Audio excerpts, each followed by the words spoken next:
Let's improve English. Enough का मतलब होता है काफी।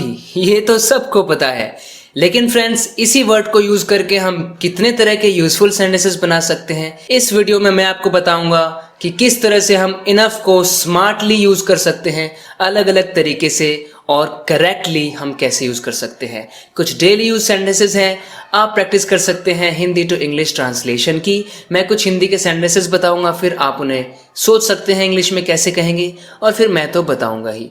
चलिए शुरू करते हैं, स्टार्ट करते हैं पहले सेंटेंस से। तो पहले मैंने कहा कोई इतना बेवकूफ़ नहीं है कि यहाँ आएगा। यहाँ आने की बेवकूफ़ी करने वाला कोई नहीं है, कोई इतना बेवकूफ़ नहीं है। इसे कह सकते हैं इनफ का यूज करके, no one is foolish enough to come here. No one is foolish enough to come here. No one is foolish enough to come hair.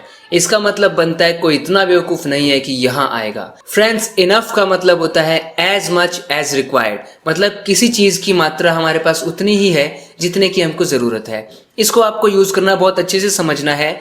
Enough का यूज हम एडजेक्टिव के लिए, एडवर्ब के लिए और नाउन के लिए भी कर सकते हैं। जैसे इस सेंटेंस में देखिए, कोई इतना बेवकूफ नहीं है कि तुझ पे भरोसा करेगा। Nobody is foolish enough to trust you.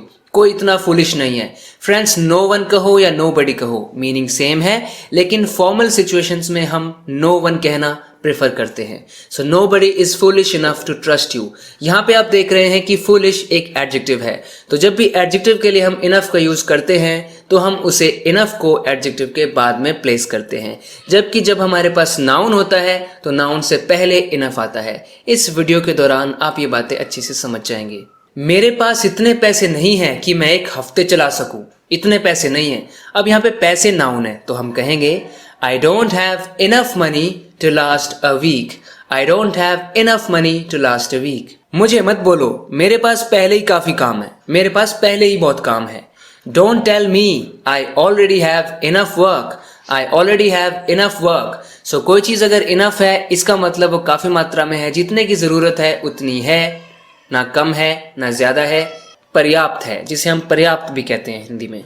तुम अपने फैसले लेने लायक बड़े हो गए हो। तुम इतने बड़े हो गए हो कि अपने फैसले ले सको। You are old enough to take your own decisions. Old फिर से एडजेक्टिव है, तो इसके बाद इनफ आया है। You are old enough to take your own decisions. ऐसे में इनफ एडवर्ब की तरह पेश आता है। ये खाना सही नहीं पका, यानी पका तो है मगर सही नहीं पका।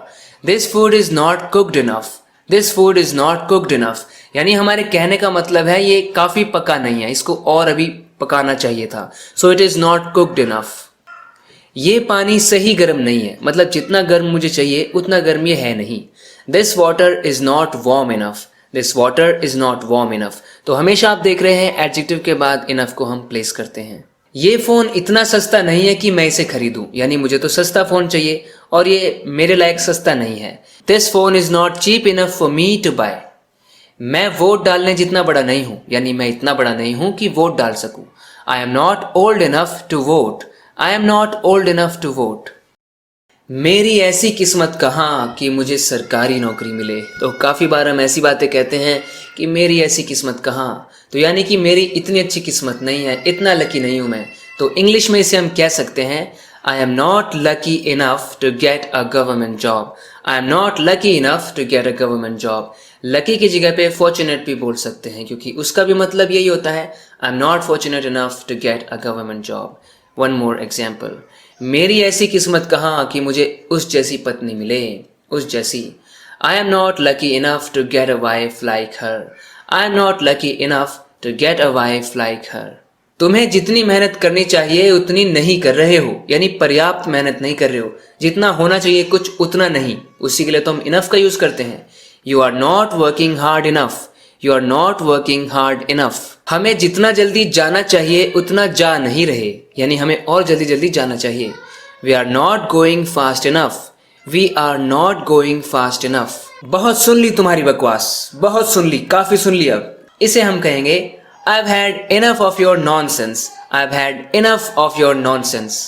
बहुत बर्दाश्त कर लिया मैंने पड़ोसियों का शोर, यानी अब मैं बहुत बर्दाश्त कर चुका हूँ, पड़ोसी बहुत शोर मचाते हैं। I've had enough of the neighbor's noise. I've had enough of the neighbor's noise.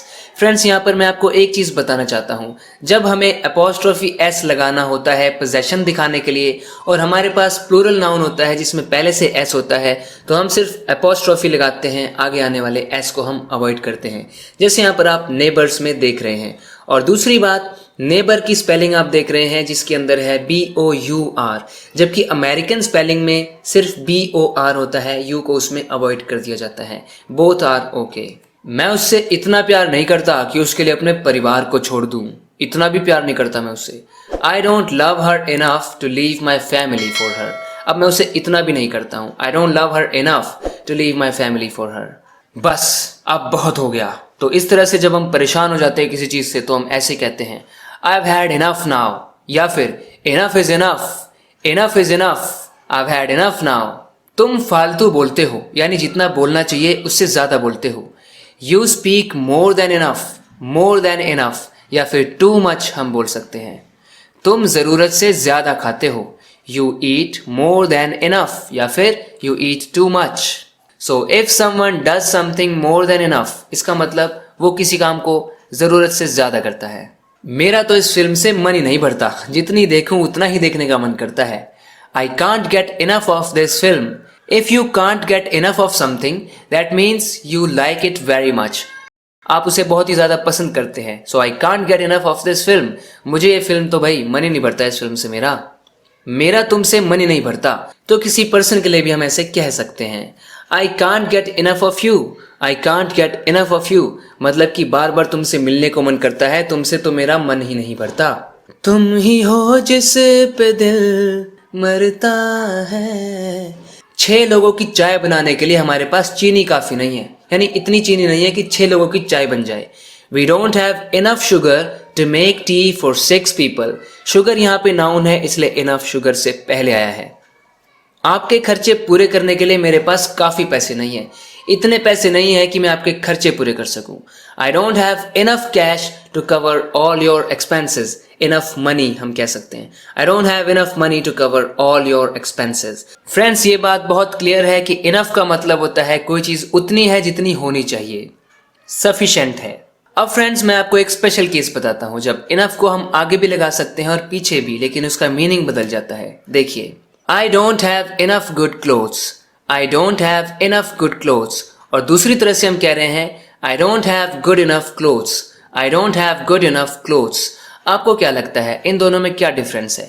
पहली बात तो ये, जो तू टिकटॉक ओके, पहली बात तो ये है कि ये दोनों सेंटेंसेस करेक्ट हैं, और दूसरी बात इन दोनों में मीनिंग में डिफरेंस है। आप सोचिए क्या डिफरेंस है।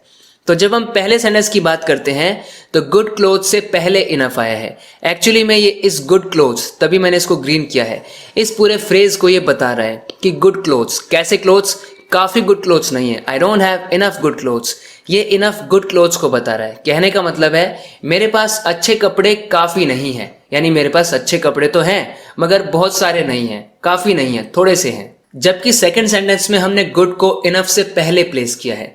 जैसे ही हमने गुड को इनफ से पहले प्लेस किया तो ये जो इनफ है ये गुड को मॉडिफाई कर रहा है, यानी अच्छे कपड़े हैं लेकिन ज़्यादा अच्छे नहीं हैं। मेरे पास काफ़ी अच्छे कपड़े नहीं हैं।